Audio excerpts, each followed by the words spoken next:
கோவில் முக்கியம், அதை விட அதிக முக்கியம் அந்த கோவிலை கொண்டாடுகிற கூட்டம் இருக்க வேண்டும் என்பது அதை விட முக்கியம்.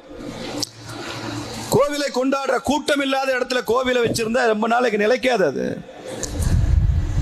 அதை கொண்டு செலுத்த முடியாது. இது என் கோயில், என் தர்மம், என் வாழ்க்கை முறை என்ற உணர்வில்லாத ஒரு கூட்டத்தை வைத்துக் கொண்டு எப்படி ஆட்சி நடக்கும்? சேலத்தில்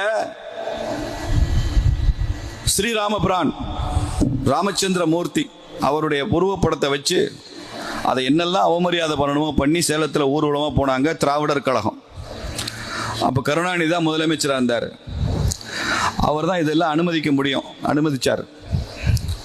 அப்போ சேலம் ராமசுவாமின்னு ஒரு பெரியவர் அங்கே, அவர் அந்த காலத்து இந்து முன்னணி மாதிரி, இந்து முன்னணி ஆரம்பிக்காத காலங்களில் இந்துக்களுக்குன்னு ஒரு அமைப்பு வச்சு பணி செய்து கொண்டிருந்தார். அவர் ஒரு பொதுநல வழக்கு தொடுத்தார். இந்த மாதிரி ராமபிரானுடைய திருவுருவப் படத்தை அவமானப்படுத்தி இந்துக்களுடைய மத உணர்வை புண்படுத்திட்டாங்க. நம்ம கான்ஸ்டிடியூஷன் படி மத உணர்வை புண்படுத்துறது தண்டனைக்குரிய குற்றம். அப்படி நீதிமன்றத்தில் வழக்கு போட்டால் நீதியரசர் அந்த வழக்கை கேட்க கூட தயாரா இல்லை. ஏன் தெரியுமா? நீதியரசர் ஒரு எதிர்கேள்வி கேட்டார். ராமபிரானை இழிவுபடுத்தி நடந்த ஊர்வலம் பகலில் நடந்ததா இரவில் நடந்ததா? பகலில் நடந்தது. எங்கேயோ ஒதுக்குப்புறமா ரகசியமாக நடந்ததா இல்லை எல்லோரும் பார்க்குற பொது வெளியில்? இல்லை, எல்லோரும் பார்க்குற மாதிரி கடை வீதி வழியாகத்தான், மெயின் ரோட்டில் தான், முக்கிய சாலை வழியாகத்தான் நடந்தது.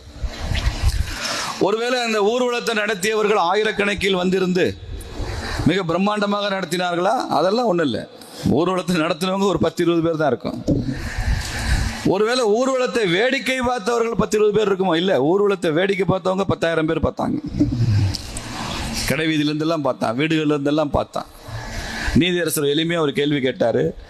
தன் மத உணர்வு புண்படுத்தப்பட்டது அப்படி நினைக்கிற ஒரு 10,000 பேர் வெறும் 10 பேர் நடக்கிற ஊர்வலத்தை எப்படி அனுமதிச்சிருப்பான்? எப்படி அனுமதிச்சான்? ஏன் அந்த இடத்துல ஒருத்தன் கூட வந்து இது தப்புன்னு சொல்லலை? ஒருத்தன் கூட ஏன் சாலையில் விழுந்து படுத்துக்கிட்டு இந்த ஊர்வலத்தை நான் நடத்த அனுமதிக்க மாட்டேன்னு ஏன் ஒருத்தன் ரோடு மறியல் பண்ணலை? ஒரு எட்டு நீ வச்சு பாடுறா, என்ன ஆகுதுன்னு பாருன்னு ஏன் ஒருத்தனும் தட்டி கேட்கல? யாருமே எதுவும் கேட்கல. காவல்துறை பாதுகாப்பு கூட இல்லாமல் ஊர்வலம் போயிட்டு இருக்கு. அதனால மத உணர்வு புண்படுத்தப்பட்டதுன்னு சொல்ல முடியாது, நான் ஏற்க மாட்டேன்னு தள்ளுபடி பண்ணிட்டாருங்க. அவர் செய்தது சரி என்று சொல்லுவேன். நான் தெய்வமாக கும்பிடுற ராமபிரான் என் கண் முன்னால இழிவுபடுத்தப்பட்டால், அவமானப்படுத்தப்பட்டால் வன்முறையை எடுத்துக்கங்க கையிலன்னு நான் சொல்லவில்லை, ஆயுதம் எடுங்கன்னு சொல்லவில்லை.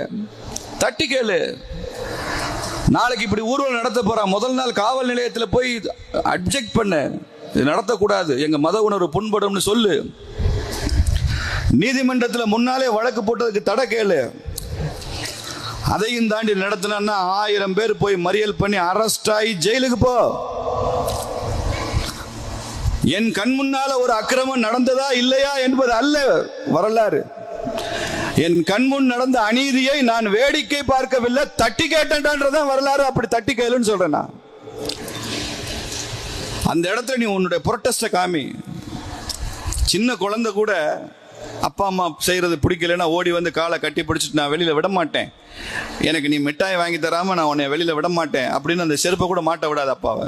பண்ணுதா இல்லையா? குழந்தை காலை கட்டிக்குதுல, போக விட மாட்டேன். இல்லை வீட்டிலே படுத்து உருளுதா? அட, குழந்தைக்கு இருக்கிற ஒரு ரோஷம் கூட இந்துக்களுக்கு இல்லையே. சனாதனத்தை ஒழிப்பேன் அப்படிங்கிறான், பல்லெளிச்சிட்டு இருக்கோம். இந்துன்னா திருடேன்னு அர்த்தம்ன்றார் ஒருத்தர், ஈன்னு பல்லளிக்கிறோம். திருப்பதி சக்தி வாய்ந்த கடவுள்னா திருப்பதி கோயில் உண்டியலுக்கு எதுக்கு போலீஸ் பாதுகாப்புன்னு ஒருத்தர் கேட்கிறாரு, ஈன்னு பல்லளிக்கிறோம். பல்லளிக்கிறதுக்கு மாத்திரம் இல்லை, தேர்தல் எப்படா வரும்னு காத்திருக்கோம். முதல் நாளாக போய் 500 ரூபா வாங்கிட்டு அவனுக்கு ஒரு ஓட்டை போட்டுறோம்.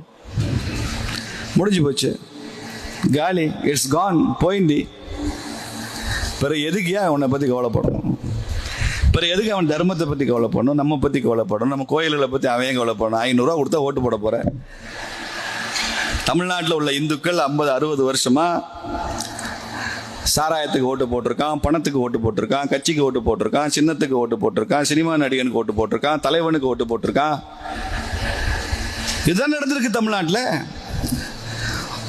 இப்படி கட்சிக்கும் சின்னத்துக்கும் டாஸ்மாகுக்கும் பணத்துக்கும் தலைவனுக்கும் சினிமாக்காரனுக்கும் ஓட்டு போடுற இந்த இந்துக்கள் ஒரே ஒரு தேர்தலில் இந்துவா ஓட்டு போட்டுப்பாரு. அதுக்கப்புறம் இந்த நிலைமை எப்படி மாறுந்துப்பாரு? ஏன் போட மாட்டியா நீ? ஒரு தேர்தலில் போடு, இந்துவா ஓட்டு போடு, ஒரு தேர்தலில் போடு. தேர்தல் நேரத்தில் நீங்க இதெல்லாம் தர்மரக்ஷண சமிதி மக்கள்கிட்ட அதை சொல்லணும். Ultimately politics is everything.